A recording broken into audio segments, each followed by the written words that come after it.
Bismillahirrahmanirrahim. Assalamualaikum warahmatullahi wabarakatuh.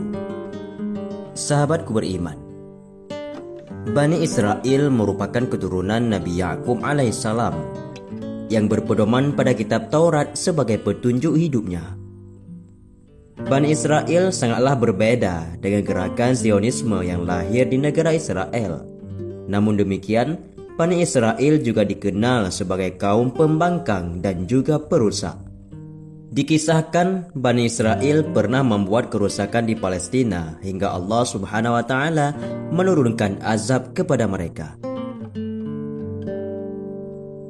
Kezaliman Bani Israel ini diabadikan dalam Al-Quran oleh Allah Subhanahu wa taala sebagai pelajaran bagi manusia, khususnya umat Islam.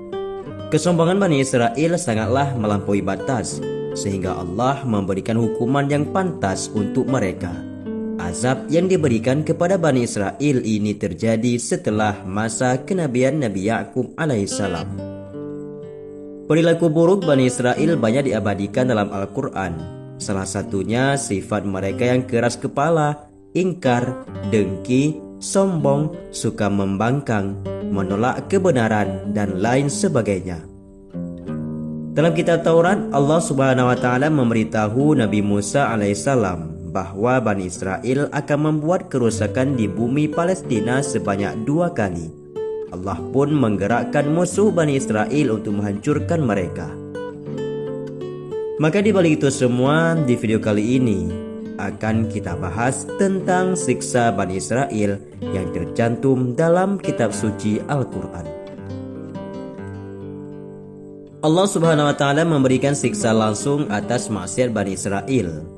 Allah Subhanahu wa taala menurunkan kepada Bani Israel lebih dari 1 jenis siksaan dan cobaan karena dosa-dosa mereka. Dan berikut ini disebutkan beberapa azab Bani Israel yang menimpa mereka dalam kehidupan dunia. Ketika Bani Israel melanggar perjanjian dengan Nabi Musa alaihissalam dan menyembah anak sapi Sabiri setelah ditinggal pergi oleh Nabi Musa alaihissalam, Allah Subhanahu wa taala mengatur hukuman berat bagi mereka ketika Dia memerintahkan mereka untuk berperang dengan saling membunuh. Dan itu adalah siksa dan kesengsaraan yang berat yang menimpa Bani Israel, yang darinya mereka tidak dapat menemukan apa-apa. Jadi mereka mulai bertarung dengan pisau, dan beberapa orang mengangkat pisau ke arah satu sama lain sampai mereka saling membunuh, sampai Allah Subhanahu wa taala mengizinkan mereka untuk berpuas dengan tindakan mereka. Maka siapapun yang hidup setelah itu, Allah akan mengampuni dosa mereka. Lalu siapapun yang terbunuh, Allah akan menjadi saksi atas pengorbanan mereka. Allah telah menguji Bani Israel dengan melarang perburuan paus bagi mereka pada hari Sabtu dan Sabat. Kemudian Dia menambahkan untuk menguji mereka. Dia membuat paus lebih banyak pada hari Sabtu dan lebih sedikit pada hari-hari lainnya, sampai mereka memburu paus tersebut. Mereka dengan susah payah, dan sekelompok Bani Israel ingin menipu perintah Allah. Jadi mereka berburu ikan paus pada Sabtu dan memanggangnya untuk makanan pada hari selain Sabtu. Tetapi Allah Subhanahu wa taala tidak menyetujui tindakan ini dan mengubah mereka menjadi kera. Salah seekor kera di antara mereka mengenal kerabat manusianya dan mencoba berbicara dengannya dan tetap bersama kerabat manusianya. Namun kerabatnya menolak mengakui kera tersebut karena tidak mengenalnya. Al-Quran menyebutkan bahwa Bani Israel ada 2 jenis. Sekelompok dari mereka adalah orang-orang beriman yang bertakwa kepada Allah, dan sebagian lain yang sebagian besar memiliki sifat-sifat tercela karena keburukannya. Selanjutnya kisah kedua tentang azab kepada Bani Israel. Kisah pengaduan Bani Israel tentang kondisi di Padang Tih menurut Ibnu Ishaq merupakan penjabaran dari ayat termaktub dalam Al-Quran, ayat 57 dan 60 surat Al-Baqarah.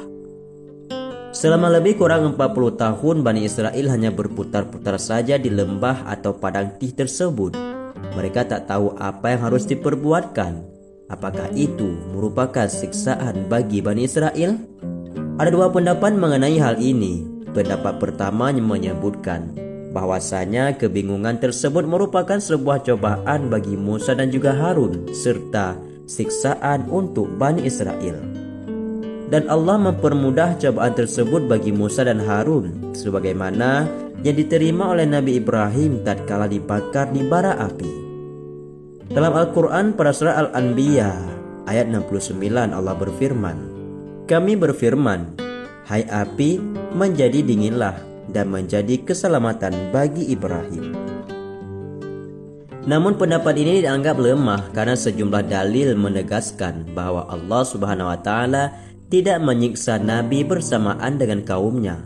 Misalnya dalam surat Al-Anfal ayat 33 disebutkan, Allah tidak akan menurunkan siksa kepada Nabi Muhammad selama masih berada dan bersama dengan kaumnya, dan Allah sekali-kali tidak akan mengazab mereka sedang kamu berada di antara mereka. Hal serupa juga dikuatkan tatkala Allah menyelamatkan terlebih dahulu para nabi dari kaumnya sebelum menurunkan azab, di antaranya Nabi Nuh alaihissalam, Nabi Lut, dan Nabi Syu'ib alaihissalam.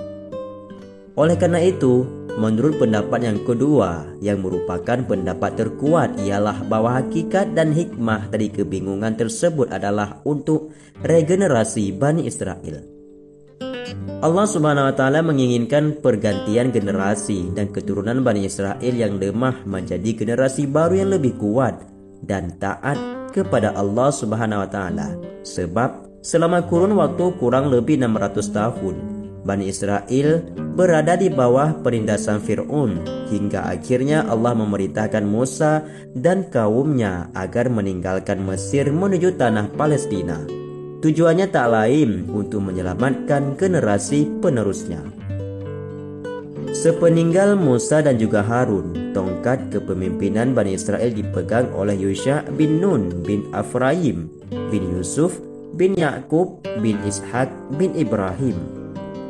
Menurut Ibnu Jarir At-Tabari dan Ibnu Abi Hatim, sebagaimana dinukilkan dari Ibnu Abbas, Yusha bin Nun menerima mandat kepemimpinan di Padang Kih sehari setelah Nabi Musa meninggal, tepatnya pada hari Jumat, dan telah disepakati oleh 12 pemimpin kelompok. Sahabatku semua, itulah sekilas tentang beberapa siksa kepada Bani Israel yang tercantum dalam Al-Quran, yang dimana mereka membangkang dan juga memiliki sifat keras kepala, melanggar perintah Allah dan juga berkhianat, sehingga Allah memberi beberapa azab kepada mereka. Meski demikian, dan ternyata mereka tetap juga sama dengan keras kepalanya. Semoga bermanfaat. Wallahu a'lam bishawab. Assalamualaikum warahmatullahi wabarakatuh.